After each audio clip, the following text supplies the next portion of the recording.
వాస్తవంగా నదీ తీర లేకపోతే చెరువు తీర ప్రాంతాల్ని ఎవరికీ అమ్మకూడదు. ఎవరికీ ఇచ్చేయకూడదు. అది ప్రభుత్వం ఆధీనంలోనే ఉండాలి.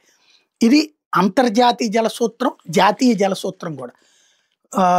ఒక జ నీళ్ల మధ్యలో ఉన్నటువంటి దీవి అనేటటువంటిది ప్రభుత్వం చేతిలో ఉండాలి తప్పించి పొరపాటున కూడా ప్రైవేట్ వాడి చేతికి ఉండకూడదు.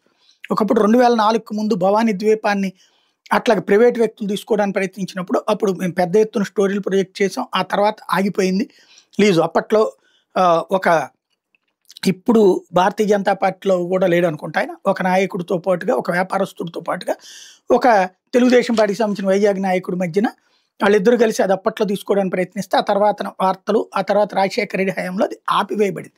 రాజశేఖర రెడ్డి హయాంలో ఇంకొక ఇద్దరు తీసుకోవడానికి ప్రయత్నించినప్పుడు వెంటబడ్డం, అప్పుడు ఆగిపోయింది. ఇప్పుడైతే సాక్షి రాసుకొస్తుంది 230 ఎకరాల్లో విస్తరించినటువంటి ఏదైతే భవానీ ద్వీపాన్ని 4,600 కోట్ల రూపాయలు విలువైనటువంటి దాన్ని రాజధాని ప్రాంతం అమరావతిలో 1000 ఎకరాల బినామీల పేరుతో కొలగొట్టినటువంటి ఎల్లో గ్యాంగ్ ఏదో చేయబోతుంది అన్నటువంటి రాసుకొచ్చారు. ఇందులో గతంలో కిరణ్ కుమార్ రెడ్డి ప్రభుత్వం, అప్పటి ప్రభుత్వంలో మంత్రిగా ఉన్న గంటా శ్రీనివాసరావు చెందిన ప్రత్యూష అసోసియేట్స్ ఫిషింగ్ లిమిటెడ్ మౌలిక సదుపాయాలు పెట్టుబడుల సంస్థకు భవానీ ద్వీపాన్ని 55 ఏళ్ల పాటు లీజు రూపంలో కట్టబెట్టేందుకు నిర్ణయిస్తే ఆ నిర్ణయాన్ని నాటి ప్రతిపక్ష పార్టీలైన వైఎస్ఆర్సీపీతో పాటు టీడీపీ కూడా తీవ్రంగా వ్యతిరేకించింది.